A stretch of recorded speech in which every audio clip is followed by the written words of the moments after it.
আসসালামু আলাইকুম। এখন আপনারা দেখবেন সংবাদ শিরোনাম। নারী প্রার্থী মনোনয়নে জুলাই সনদে প্রস্তাব মানেনি রাজনৈতিক দলগুলো। নির্বাচনে লড়বেন মাত্র ৬৫ জন। নেতৃত্ব গঠনের লড়াই বেশ কঠিন বলছেন বিশেষজ্ঞরা। এটা দুঃখজনক এবং এটা কোনোভাবে গ্রহণযোগ্য নয়। ভোটাররা রাজনৈতিক দলকে জিজ্ঞেস করা উচিত তারা কেন গিয়ে দূরে রাখত। অনেক নারী আছে যারা মাঠে থাকে, আন্দোলনে থাকে, কিন্তু ঠিক তাদের আমরা সংসদে মুখগুলো আর পাই না। ভুয়া ভোটার করার চেষ্টা করছে একটি বিশেষ রাজনৈতিক দল। ইসিতে অভিযোগ বিএনপির। ভোট কারচুপির চেষ্টা হলে দোষীদের বিরুদ্ধে ব্যবস্থা নেওয়ার আহ্বান।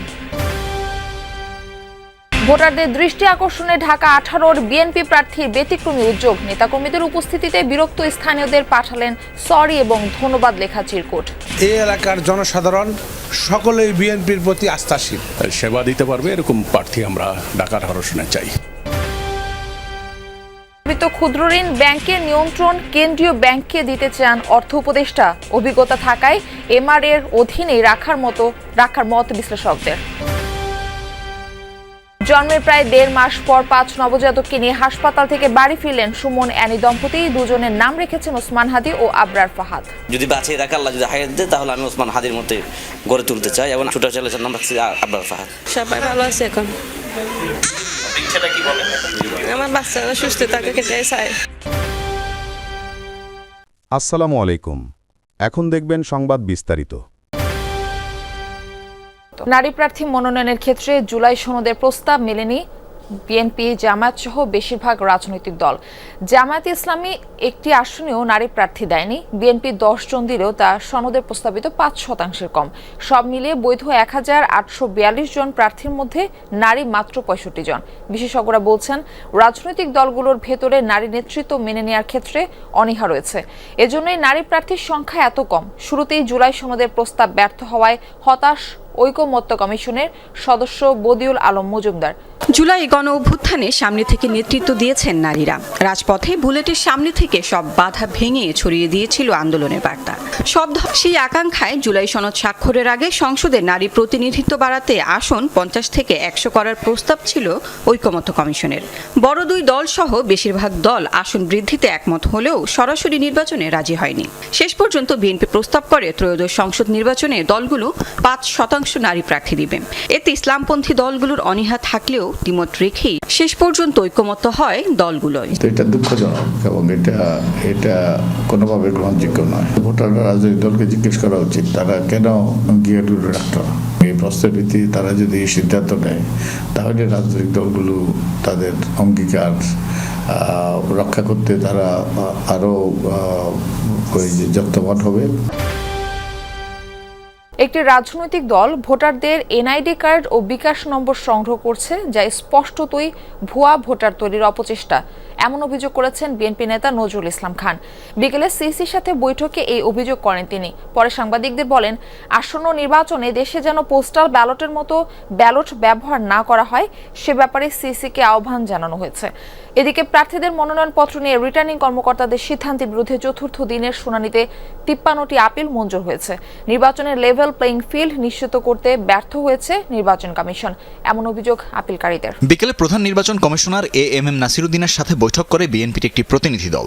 ঘণ্টাব্যাপী বৈঠক শেষে সাংবাদিকদের সাথে কথা বলেন দলের স্থায়ী কমিটির সদস্য নজরুল ইসলাম খান। অভিযোগ করেন একটি বিশেষ রাজনৈতিক দল ভোটারদের এনআইডি ও বিকাশ নম্বর সংগ্রহ করছে। এর নেপথ্য উদ্দেশ্য পরিষ্কার, ভুয়া ভোটার তৈরি ও অবৈধ আর্থিক লেনদেন করা। উদ্দেশ্য পরিষ্কার বোঝা যায় যে কেন তারা এটা করছে।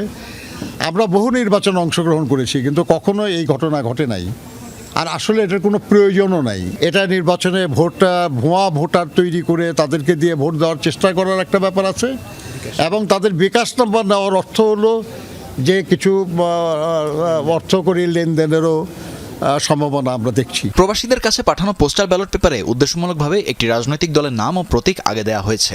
ইসি বিষয়টি খেয়াল করেনি বলেও শঙ্কা প্রকাশ করেন তিনি।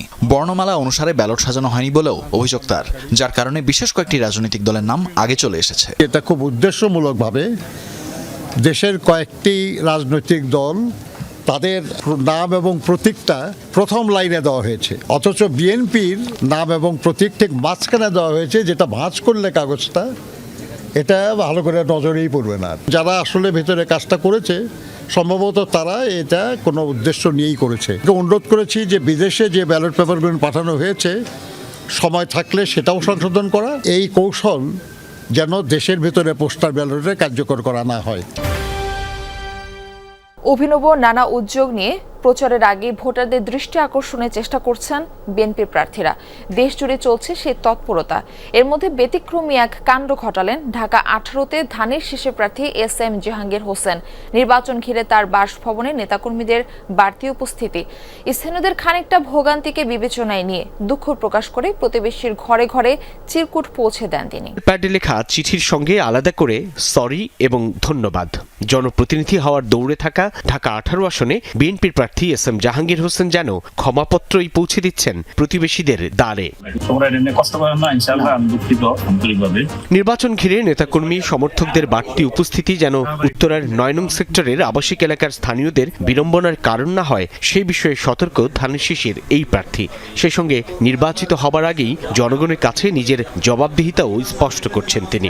শব্দ দূষণ হচ্ছে, চলাচলের সমস্যা হচ্ছে, পারিবারিকভাবে সমস্যা হচ্ছে। দেখা গেল যে তার বাচ্চারা যখন ঘুমানো দরকার সে কোনো ঘুমাইতে পারতেছে না। তো আমি যদি প্রার্থী না হতাম, আমার বাসা যদি এখানে না হতো, তাহলে তো তারা ভোগান্তিতে পড়তো না। এই দৃষ্টিভঙ্গি থেকে আমি তাকে সরি বলেছি। শুধু এখনই না, ইন ফিউচার আমি যদি আল্লাহ রাব্বুল আলামিন যদি আমাকে কবুল করে, আমি সবসময় এইভাবে চলার চেষ্টা করব।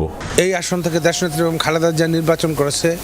এই এলাকার জনসাধারণ সকলেই বিএনপির প্রতি আস্থাশীল। এখানে আসলে পাঁচমিশালী লোক আছে, শুধু যে ব্যবসায়ী তা না, সেবা দিতে পারবে এরকম প্রার্থী আমরা ঢাকার হরসনে চাই। এটা তো একটা ভালো এরিয়া। এর পাশেই আমাদের দেশ নেতা তারেক রহমানের আসনের পাশেই আছেন। প্রস্তাবিত ক্ষুদ্র ঋণ ব্যাংকের নিয়ন্ত্রণ পাচ্ছে বাংলাদেশ ব্যাংক। যেহেতু ব্যাংকিং কার্যক্রম, তাই কেন্দ্রীয় ব্যাংকের উপরই আস্থা রাখতে চান অর্থ উপদেষ্টা ডক্টর সালেউদ্দিন আহমেদ। তবে ক্ষুদ্র ঋণ কার্যক্রম তদারককারী প্রতিষ্ঠান MRA বলছে, ব্যাংক খাতের ঢালাও দুর্নীতি ঠেকাতে কতটা ভূমিকা রেখেছে নিয়ন্ত্রকের সংস্থা। সংশ্লিষ্টরা বলছেন, ক্ষুদ্র ঋণ কার্যক্রম তদারকি করে MRA, তাই প্রতিষ্ঠানের অধীনেই থাকা উচিত নতুন ব্যাংকের নিয়ন্ত্রণ। ক্ষুদ্র এসব নানা উদ্যোগ বাস্তবায়নে প্রয়োজন অর্থ, কিন্তু প্রান্তিক পর্যায়ের উৎপাদন বাড়াতে কাটছে না অর্থের খরা। ঋণ পেতে পাড়ি দিতে হয় এক রাজ্যের ঝক্কি ঝামেলা। সংকট কাটাতে আলোচনায় এখন ক্ষুদ্র ঋণ ব্যাংক। নতুন এই ব্যাংক গঠনে অধ্যাদেশ জারি করেছে সরকার। নানা দিক পর্যালোচনায় কাজ করছে উচ্চ পর্যায়ের কমিটি। আলোচনার বিষয়, কার অধীনে যাচ্ছে micro finance bank, Bangladesh bank নাকি মাইক্রো ক্রেডিট রেগুলেটরি অথরিটি বা MRA। অন্দরমহলে তৈরি হয়েছে বিতর্ক। তবে স্পষ্ট করলেন অর্থ উপদেষ্টা, বাংলাদেশ ব্যাংকের হাতেই দিতে চান নতুন এই ব্যাংকের নিয়ন্ত্রণ। ব্যাংক মানে কি, মেইন স্ট্রিম একটা জিনিস কাজ করবে। যদিও ক্ষুদ্র ঋণ, কিন্তু আপনি ফর্মাল, তখন আর ইনফর্মাল মার্কেট থাকবে না, তো ফর্মাল মার্কেট। আর ফর্মাল মানি মার্কেটের দায়িত্ব কার? বাংলাদেশ ব্যাংকে, তাই না? অতএব লজিক্যালি আমি মনে হয় যে বাংলাদেশ ব্যাংক যদি নিয়ন্ত্রণকারী কর্তৃপক্ষ হয়, এটা বেটার হয় আর কি। অবশেষে সেই 5 যমজ নবজাতককে নিয়ে বাড়ি ফিরলেন মা বাবা। জন্মের পর তাদের 37 দিন কেটেছে চট্টগ্রামের হাসপাতালে। 5 শিশুই ছিল জীবন মৃত্যুর সন্ধিক্ষণে। শেষ পর্যন্ত সুস্থ হওয়ায় হাসি ফুটেছে পরিবারে। এর মধ্যে 2 শিশুর নাম রাখা হয়েছে শরীফ ওসমান হাদি ও আবরার ফাহাদ। নির্ধারিত সময়ের 1.5 মাস আগে জটিল অস্ত্রোপচারের মাধ্যমে একসঙ্গে জন্ম নেয়া এই 5 নবজাতক ছিল অনেকটাই জীবন মৃত্যুর সন্ধিক্ষণে। তবে নগরীর বেসরকারি পার্কভিউ হাসপাতালের নিবিড় পর্যবেক্ষণ ও